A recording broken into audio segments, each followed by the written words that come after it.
मेरे प्यारे दोस्तों, आप सबका मेरे चैनल स्टोरी लवर्स में स्वागत है। अगर आपको मेरे चैनल की स्टोरी पसंद आती है तो प्लीज़ मेरे चैनल को सब्सक्राइब, लाइक एंड शेयर करिए। ओके, फिर एफएफ का नेक्स्ट पार्ट स्टार्ट करते हैं। लास्ट पार्ट में हमने सुना था कि लेंजा ने विंग से फोर्सली शादी कर ली थी। अब आगे लेंजा विंग का हाथ पकड़ता है और उसे अपने साथ ले जाने लगता है। विंग उसे रोकते हुए कहता है, सर, क्या हमारी शादी इतनी सिंपल तरीके से होगी? आप अपनी पूरी फैमिली को लेके आओ। मैं पूरे विलेज के सामने शादी करके आपके साथ जाना चाहता हूँ, ऐसे नहीं। आप मेरी इतनी सी बात तो मान ही सकते हो ना। वी फैमिली को कुछ समझ में नहीं आता कि आखिर वेंग ये क्या कह रहा है। इसे धूमधाम से शादी करनी है। जांग चंग गुस्से में बोलता है, वेंग, साइन करते ही तुम्हारा दिमाग खराब हो गया है क्या? ये तुम क्या बोल रहे हो? तुम्हें इससे अच्छे से शादी करनी है। लेंजा जियांग चैंग की तरफ गुस्से से देखता है और कहता है, ब्रदर इन लो, ये अच्छी बात नहीं कि आप एक हस्बैंड और वाइफ के बीच में बोल रहे हो। फिर लेंजा विंग की तरफ देखता है और कहता है, बेबी, तुम मुझे लेंजा बोल सकते हो, चाहो तो हबी भी बोल सकते हो, लेकिन सर नहीं। और तुम इतने प्यार से मुझसे कुछ मांग रहे हो तो ठीक है, मैं तुम्हें सही से शादी करके लेके जाऊंगा। लेंजा मैडम यू की तरफ देखता है और कहता है, मॉम, 2 दिन में हम शादी करेंगे, आप तैयारी कर लेना। मैडम यू लेंजा को गुस्से से देख रही थी। लेंजा कहता है, मेरे बेबी का ख्याल रखना, मैं 2 दिन बाद आऊँगा और फिर मैं अपने बेबी से पूरे रीति रिवाज के साथ शादी करके उसे लेके जाऊँगा। फिर लेंजा विंग के माथे पर किस करता है और कहता है, अपना ख्याल रखना।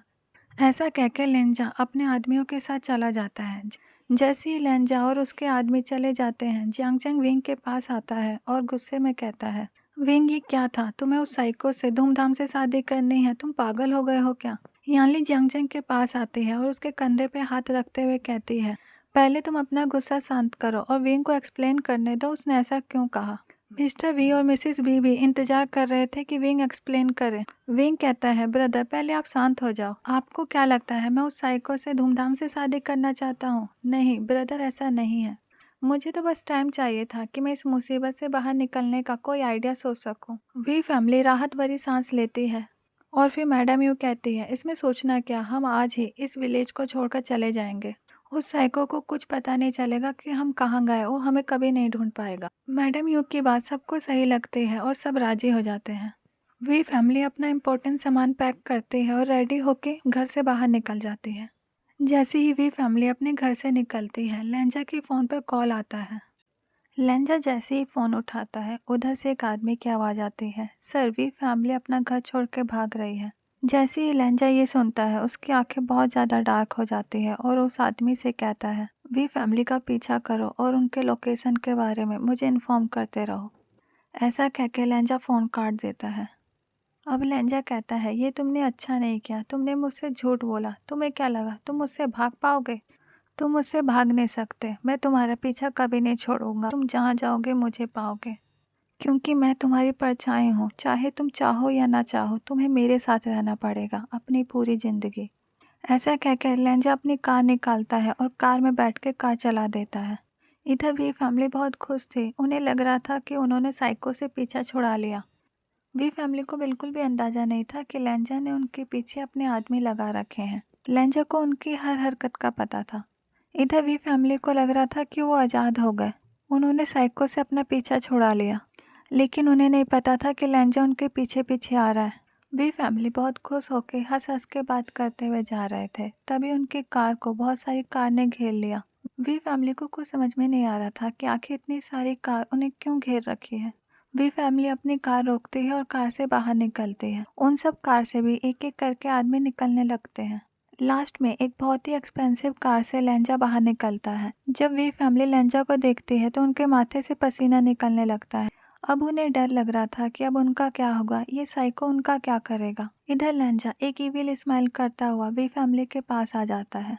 लेंजा मैडम यू के सामने जाके खड़ा हो जाता है और कहता है, मॉम, क्या ये अच्छी बात है एक वाइफ को उसके हस्बैंड से अलग करना? ये तो बिल्कुल भी अच्छा नहीं है ना कि उसके हस्बैंड को बिना बताए उसके वाइफ को आप लेके जा रहे हो। दो प्यार करने वाले को ऐसे अलग नहीं किया जाता मॉम। मैडम यू गुस्से से लेंजा की तरफ देखती है और कहती है, तुम्हें किसने कहा कि विंग तुमसे प्यार करता है? ये जबरदस्ती की शादी है जो तुम हमारे बेटे पे थोप रहे हो। लेंजा गुस्से से कहता है, मॉम, सन इन लॉ से ऐसे बात नहीं करते। फिर लेंजा विंग की तरफ जाता है और अपने एक हाथ से विंग के दोनों गालों को कस के पकड़ के कहता है, तुम्हारे दिमाग में ये आइडिया आया भी कैसे कि तुम मुझे छोड़ के जा सकते हो? तुम्हारा हर रास्ता, हर मंजिल मुझसे शुरू होके मुझ पे ही खत्म हो जाती है। ये बात तुम अपने छोटे से दिमाग में फिट कर लो तो तुम्हारे लिए ही अच्छा होगा और तुम्हारी आने वाली ज़िंदगी आसान हो जाएगी। नहीं तो तुम अंदाज़ा भी नहीं लगा सकते कि मैं तुम्हारे साथ क्या करूँगा और तुम्हारी फैमिली को तो इस दुनिया से ही गायब करा दूँगा। विंग लेंजा की आंखों में गुस्सा साफ देख सकता था। विंग घबराते हुए कहता है, हबी तुम गलत सोच रहे हो। मैं तुम्हें छोड़ के कहाँ जा सकता हूँ? तुमने ही तो कहा था कि शादी की तैयारी कर लो। हम तो शहर में शॉपिंग करने जा रहे थे।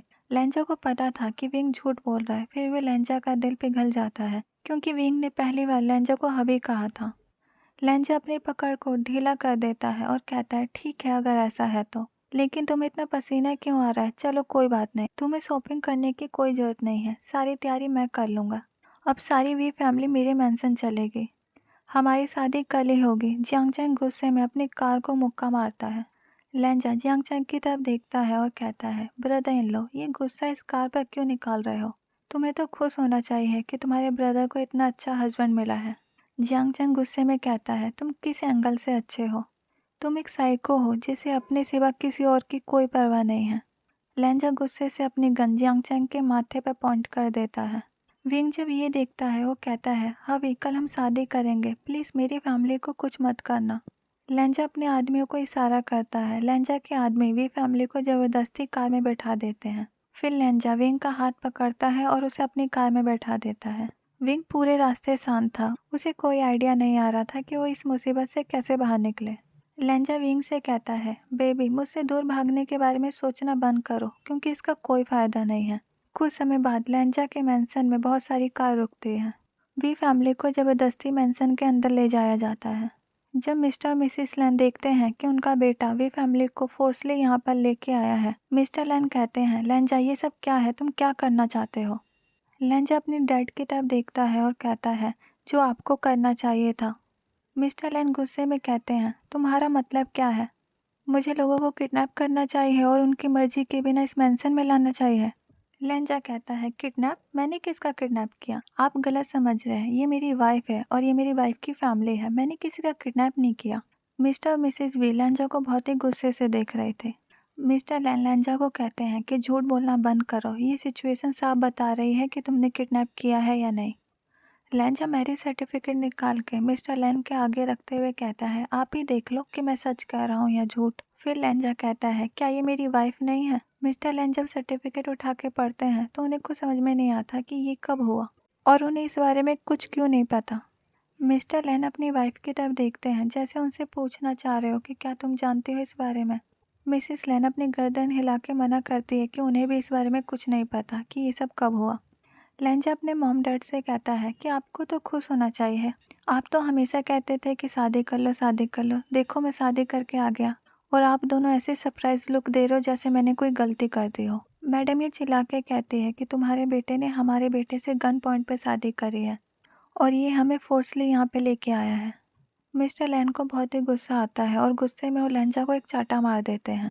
फिर मिस्टर लैन मैडम यू के सामने जाते हैं और उनसे हाथ जोड़ के माफ़ी मांगते हैं और वो मैडम यू से कहते हैं कि आप अपनी फैमिली को लेके यहाँ से जा सकते हैं। मेरा बेटा आपको परेशान नहीं करेगा। लेंजा गुस्से में वेंग को पकड़ लेता है और कहता है कि मेरे जीते जी ऐसा नहीं होगा। पहले मैं वेंग को गोली मारूंगा फिर खुद को गोली मारूंगा।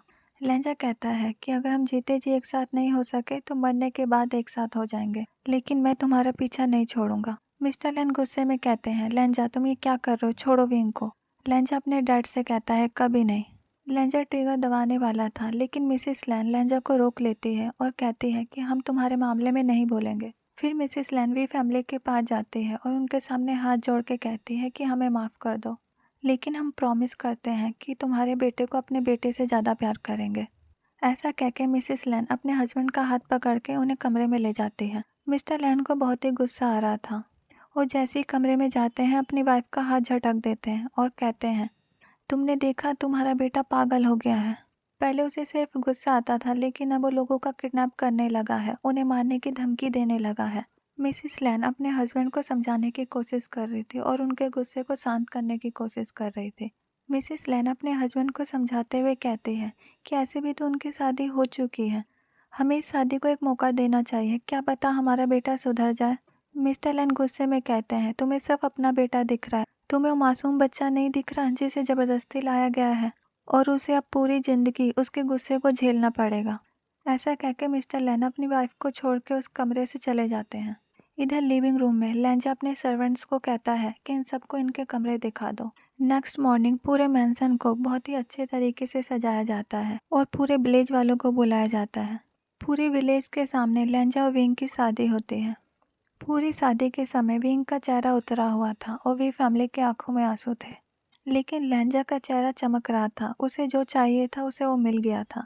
विलेज वालों को भी पता चल रहा था कि ये शादी विंग की मर्जी के बिना हो रही है, लेकिन वो सब दिल से दुआ करते हैं कि विंग जहाँ भी रहे वो खुश रहे। मैरिज कंप्लीट होते ही लैन फैमिली शहर के लिए निकलने वाली थी, लेकिन निकलने से पहले मिस्टर और मिसिस लैन वी फैमिली के पास जाते हैं और उनसे कहते हैं कि आप बिल्कुल भी टेंशन मत लेना, हम आपके बेटे का अच्छे से ख्याल रखेंगे। ऐसा कहकर मिस्टर और मिसिस लैन भी कार में बैठ जाते हैं और शहर के लिए निकल जाते हैं। विंग और लैंजा एक कार में थे। विंग इस शादी से बहुत ज़्यादा थक गया था, इसलिए वो लैंजा के कंधे पर सर रख के सो जाता है। जब लैंजा देखता है कि विंग इतने प्यार से उसके कंधे पर सर रख के सोया हुआ है, उसके चेहरे पे एक स्माइल आ जाती है। विंग बहुत ही क्यूट लग रहा था। लैंजा विंग के बालों को प्यार से सहलाते हुए कहता है, बेबी मैं तुम्हें हर मुसीबत से बचाऊंगा, मैं तुम्हें कुछ नहीं होने दूंगा, तुम मेरी ज़िंदगी हो। कुछ समय बाद कार मैंसन के आगे रुकती है। लैंजा विंग को उठाना नहीं चाहता था, इसलिए उसे ब्राइडल स्टाइल में कैरी करके मैंसन के अंदर ले जाने लगता है। लेकिन विंग की नींद अचानक खुल जाती है और वो देखता है कि लैंजा ने उसे ब्राइडल स्टाइल में कैरी कर रखा है। विंग लैंजा से कहता है, ये तुम क्या कर रहे हो, मुझे छोड़ो नीचे। लैंजा कहता है, बेबी तुम जाग गए, मैं तुम्हें जगाना नहीं चाहता था, इसलिए तुम्हें कैरी करके मैंसन के अंदर लेके जा रहा था। विंग कहता है, लेकिन अब मैं जाग गया इसलिए मुझे नीचे उतार दो। लैंजा विंग को प्यार से नीचे उतार देता है। जैसे ही विंग की नज़र मैंसन पर पड़ती है, उसकी आंखें बड़ी बड़ी हो जाती हैं। उसकी आंखों से साफ बताया जा सकता था कि उसे ये मैंसन बहुत पसंद आया। मैंसन बहुत ही खूबसूरत लग रहा था। जब लैंजा विंग की आंखों की चमक देखता है तो उसके होठों पर भी स्माइल आ जाती है। लैंजा विंग का हाथ पकड़कर कहता है, अंदर चले। विंग हाँ में अपना सर हिलाता है। दोनों मैंसन के अंदर चले जाते हैं। फिर लैंजा कहता है, विंग जाओ तुम रेडी हो जाओ, पहले हम डिनर कर लेते हैं। विंग रेडी होकर नीचे आ जाता है। लैंजा सर्वेंट को ऑर्डर देता है कि वो डिनर सर्व करें। फिर लैंजा सारे सर्वेंट को बाहर जाने का इशारा करता है। विंग लैंजा के साइड वाली चेयर पर बैठने वाला था, लेकिन लैंजा विंग का हाथ पकड़कर उसे अपने लैप पर बिठा लेता है। विंग कहता है, ये तुम क्या कर रहे हो, मैं तुम्हें 2 साल का बेबी लग रहा हूँ जो तुमने मुझे अपने गोद में बिठाया है। लैंजा विंग के बालों को सहलाते हुए कहता है, मेरे लिए तो तुम बेबी ही हो और आज मैं तुम्हें अपने हाथों से खाना खिलाऊंगा। विंग कहता है, मुझे तुम्हारे हाथों से खाना नहीं खाना, मुझे तुम नीचे उतारो। जब लैंजा विंग की बातें सुनता है उसे गुस्सा आता है और उसकी आंखें डार्क हो जाती है। जब विंग देखता है कि लैंजा को गुस्सा आ रहा है तो वो कहता है, मैं तो मजाक कर रहा था, तुम मुझे खिला सकते हो। लेकिन उतने में ही लैंजा का फ़ोन बजने लगता है। लैंजा विंग से कहता है, मैं अभी 2 मिनट में आता हूँ, जब कल तुम खाना खाना स्टार्ट करो। जैसे ही लैंजा विंग को छोड़ के जाता है, विंग जल्दी जल्दी खाना खाने लगता है कि वो आके उसे ज़बरदस्ती खाना ना खिलाए। इधर जब लैंजा फ़ोन उठाता है तो उसके डैड का कॉल आया था। उसके डैड गुस्से में कहते हैं, लैंजा तुम कहाँ पे हो और विंग को कहाँ लेके गए हो? हम अभी अभी इस मैंसन में पहुँचे हैं और तुम यहाँ पे नहीं हो, ना विंग नज़र आ रहा है, आखिर तुम गए कहाँ हो? लैंजा कहता है, डैड आप शांत हो जाओ, विंग और मैं ठीक हैं और अब से हम अलग रहेंगे, मैंने एक अलग मैंसन खरीद लिया। ऐसा कह के लैंजा फ़ोन काट देता है। उधर मिस्टर लैन को बहुत ही गुस्सा आ रहा था और वो अपनी वाइफ से कहते हैं, देखो अपने बेटे को, अब वो विंग को पता नहीं कहाँ लेके चला गया, पता नहीं वो विंग के साथ क्या करेगा। मिसिस लैन कहती है, पहले तो आप शांत हो जाओ, वो विंग को कुछ नहीं करेगा, मैंने उसकी आंखों में विंग के लिए प्यार देखा है। लेकिन मिस्टर लैन गुस्से से वहाँ से चले जाते हैं। इधर लैंजा जब वापस डिनर टेबल पे आता है, उसने देखा कि विंग खाना खा चुका है। लैंजा विंग से कहता है कि तुमने अपने हस्बैंड का इंतज़ार भी नहीं किया और खाना खा लिया। विंग कहता है, मुझे भूख लगी थी इसलिए मैंने खाना खा लिया। फिर लैंजा विंग के पास जाता है और उसके कानों में कहता है, आज हमारी फर्स्ट नाइट है, जाके तैयार हो जाओ। विंग कुछ नहीं बोलता, सीधे कमरे में भाग जाता है। लैंजा स्माइल करने लगता है। विंग कमरे में जाके अपने मन में सोचता है, अब मैं क्या करूं, अब मैं इससे कैसे बचूं। विंग रेडी होकर सोफे पर सोने का नाटक करता है। वो अपनी आंखें टाइट से बंद कर लेता है और दुआ करता है कि लैंजा कुछ ना करे। कुछ समय बाद जब लैंजा कमरे में आता है और वो विंग को देखता है कि वो सोफे पे सोया हुआ है। लैंजा को पता चल गया था कि विंग सोने का नाटक कर रहा है, क्योंकि विंग की पलकें हिल रही थी। लेंजा स्माइल करने लगता है और अपने मन में सोचता है कि कोई इतना क्यूट और मासूम कैसे हो सकता है, जिसे सही से नाटक भी करना नहीं आता। लेंजा विंग के पास जाता है और उसे अपनी बाहों में उठा के पलंग में सुला देता है। अब विंग ने और टाइट से अपनी आंखें बंद कर ली थी और उसके माथे पे पसीना भी आ रहा था। अब लेंजा के चेहरे पर एक इविल स्माइल आ जाती है और वो विंग के बगल में लेट जाता है। लेंजा अपना एक हाथ विंग के शर्ट के अंदर डाल देता है। अब विंग बुरी तरीके से कांपने लगा था। गाइस, आज का पार्ट यहीं रखते हैं। Thank you, bye.